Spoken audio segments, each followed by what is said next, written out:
السلام علیکم رحمۃ اللہ، کیسے ہیں آپ؟ امید کرتی ہوں آپ خیریت سے ہوں گے۔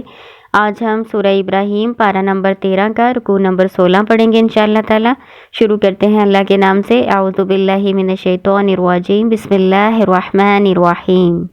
وقال الشیطان لما قضی الامر، اور کہے گا شیطان جب معاملے کا فیصلہ کر دیا جائے گا، ان اللہ وعدکم وعد الحق، بے شک اللہ نے وعدہ کیا تھا تم سے وعدہ سچا،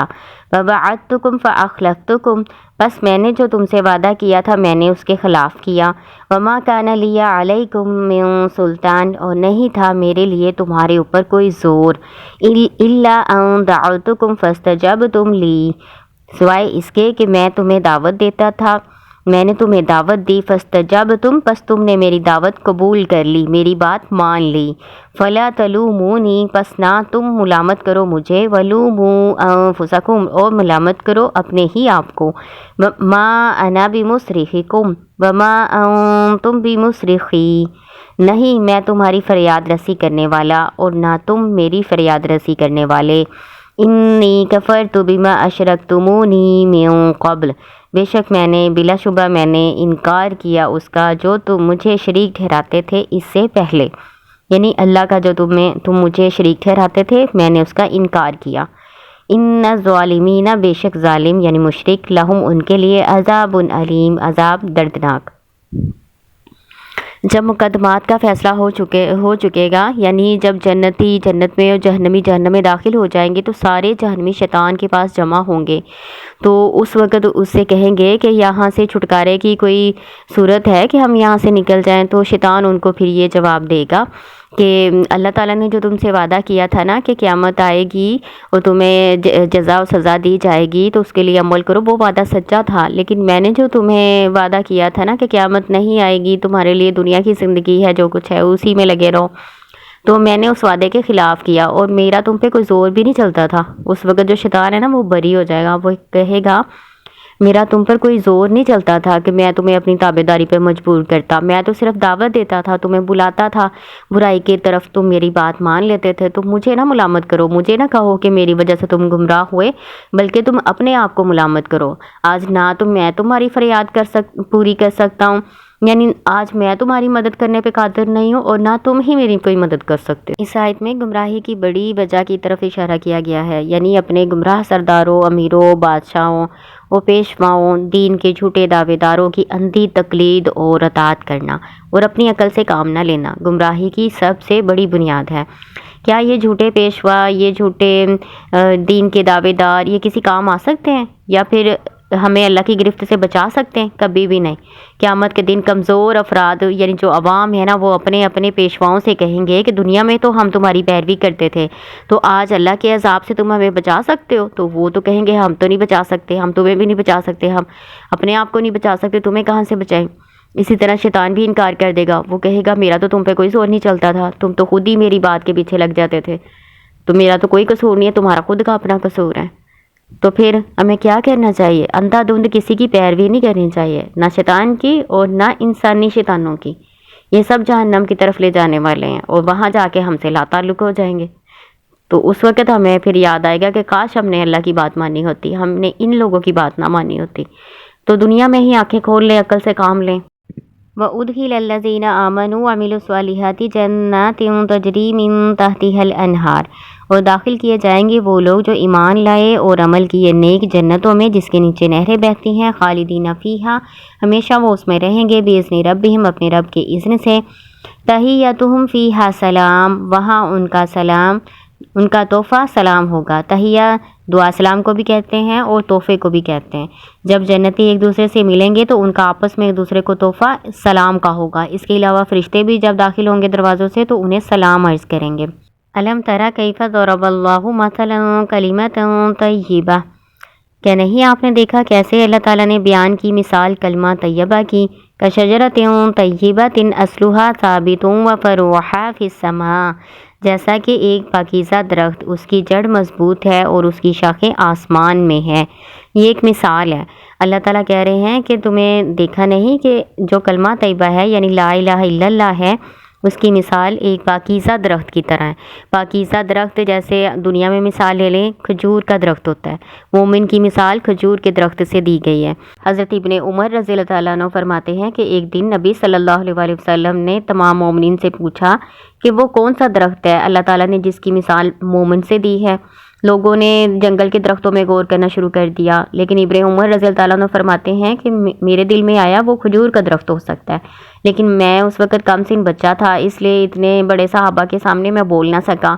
آپ صلی اللہ علیہ وآلہ وسلم نے بعد میں بتلایا کہ وہ کھجور کا درخت مراد ہے۔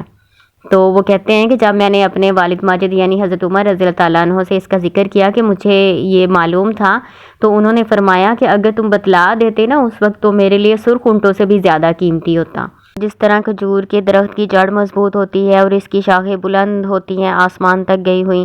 اور اس کا پھل گرمی سردی ہر موسم میں آتا ہے، تو مومن بھی اسی طرح ہے۔ اس کے دل میں کلمہ طیبہ لا الہ الا اللہ مضبوطی سے جڑ پکڑ چکا ہوتا ہے، اور جس طرح کے مرضی حالات آئیں لیکن وہ حق کے راستے سے ہٹتا نہیں، اس کو ایمان سے کوئی ہٹا نہیں سکتا، ایمان اس کے دل میں مکمل طور پر موجود ہوتا ہے مضبوطی کے ساتھ۔ پھر اس کی جڑیں آسمان تک ہوتی ہیں۔ اس کا مطلب یہ ہے کہ مومن کی جو نیک اعمال ہیں وہ جس طرح کے مرضی حالات ہوں اس نے نیک عمل کرنے ہی کرنے ہیں، اور اس کے نیک اعمال جو ہیں ایمان کی وجہ سے قبول بھی ہونے ہیں۔ صبح شام جو بھی وہ چھوٹے بڑے عمل جیسے بھی کرے گا نا وہ اللہ کی بارگاہ میں قبول ہونے ہیں، کیونکہ اس کا ایمان مضبوط ہے، اور اس کا ہر عمل اللہ تعالیٰ کے پاس جاتا ہے، آسمانوں تک جاتا ہے، اور اس کو برکت و ثواب حاصل ہوتا ہے۔ جس طرح کے بھی حالات آئے نا وہ ثواب حاصل کرتا رہتا ہے۔ وہ اگر اس کو مشکل حالات آتے ہیں تب بھی اس میں صبر کرتا ہے اور اللہ تعالیٰ سے اجر حاصل کرنے کا مستحق ہوتا ہے۔ پھر جب اچھے حالات ہوتے ہیں تو ان دنوں میں بھی اللہ تعالیٰ کو یاد کرتا ہے، اللہ کا شکر ادا کرتا ہے، تو اللہ تعالیٰ اسے مزید عطا فرماتے ہیں، وہ اللہ تعالیٰ سے اور زیادہ اجر و ثواب حاصل کر لیتا ہے، تو ہر صورت میں اس کے لیے ثواب اور اجر ہی ہے۔ وَمَثَلُ كَلِمَةٍ خَبِيثَةٍ كَشَجَرَةٍ خَبِيثَةٍ وَمَثَلُ اور مثال کلمۃ خبیثۃ ایک ناپاک بات کی یعنی کفر و شرک والی بات کی، کشجرۃ خبیثہ جیسا کہ ایک درخت ناپاک، نجتثت من فوق الارض ما لها من قرار اس کو اکھاڑ لیا جاتا ہے زمین کے اوپر سے، نہیں اس کو قرار یعنی اس کو ٹھہرنا نہیں ہے۔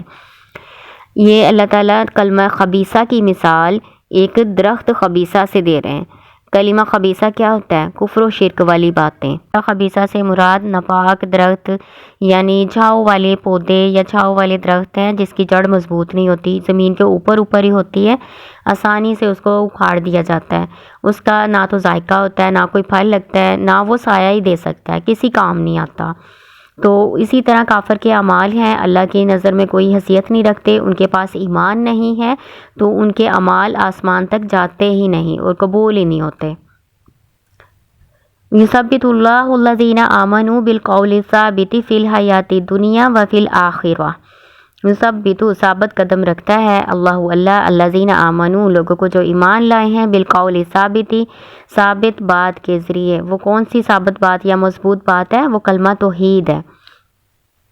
فی الحیات الدنیا دنیا کی زندگی میں، وفی الآخرۃ اور آخرت میں بھی، ویضل اللہ الظالمین اور اللہ تعالیٰ گمراہ رہنے دیتا ہے ظالموں کو، ویفعل اللہ ما یشاء اور اللہ تعالیٰ کرتا ہے جو وہ چاہتا ہے۔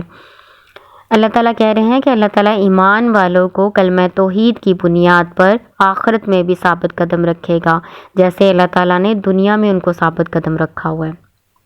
دنیا میں ثابت قدم رکھنا کیا ہوتا ہے کہ جو اس بات کا اقرار کرتے ہیں نا کہ اللہ کے سوا کوئی معبود نہیں اور محمد صلی اللہ علیہ وآلہ وسلم اللہ کے رسول ہیں، تو اس کو اللہ تعالیٰ دنیا میں ثابت قدم رکھتے ہیں، یعنی جنات کے اثر سے اور شیاطین کے اثر سے اس کو بچا کے رکھتے ہیں، ان کے وسواس سے، ان کے بہکانے سے اللہ تعالیٰ اس کی حفاظت کرتے ہیں اور ان کو ایمان عطا فرماتے ہیں مرتے دم تک۔ یہ توفیق اللہ کی طرف سے ہوتی ہے نا، اللہ تعالیٰ جس کو چاہے توفیق عطا فرما دے، تو اللہ تعالیٰ اپنے مومنین بندوں کی حفاظت فرماتے ہیں جو کلمہ توحید پر رہتے ہیں نا، اس کا اقرار بھی کرتے ہیں، مضبوطی سے اس پر قائم بھی رہتے ہیں،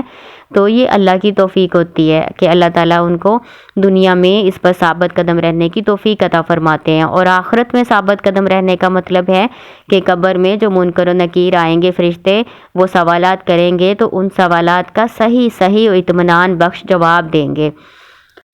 اس بارے میں نبی صلی اللہ علیہ وآلہ وسلم کا اس طرح سے فرمان ہے کہ جب بندے کو قبر میں رکھ دیا جاتا ہے اور اس کے ساتھی چلے جاتے ہیں اور وہ ان کے جوتوں کی آہٹ کی آواز سنتا ہے تو اس کے پاس دو فرشتے آتے ہیں اور اسے اٹھا کر پوچھتے ہیں کہ اس شخص کے بارے میں تیری کیا رائے ہے۔ وہ مومن ہوتا ہے تو جواب دیتا ہے کہ وہ اللہ کے بندے اور اس کے رسول ہیں۔ فرشتے اسے جہنم کا ٹھکانہ دکھاتے ہیں اور کہتے ہیں کہ اللہ نے اس کی جگہ تیرے لیے جنت میں ٹھکانہ بنا دیا ہے، یعنی اگر تم کلمہ توحید پر قائم نہ رہتے تو پھر تمہیں جہنم میں ٹھکانہ دکھا دیا گیا، تمہیں یہاں جانا پڑنا تھا، لیکن اب اللہ تعالیٰ نے تمہیں اس کی جگہ جنت میں ٹھکانہ بنا کے دیا۔ بس وہ دونوں ٹھکانے دیکھتا ہے اور اس کی قبر 70 ہاتھ کشادہ کر دی جاتی ہے اور اس کی قبر کو قیامت تک سرسبز کر دیا جاتا ہے۔ صحیح مسلم کی حدیث ہے، 2870 اس کا نمبر ہے۔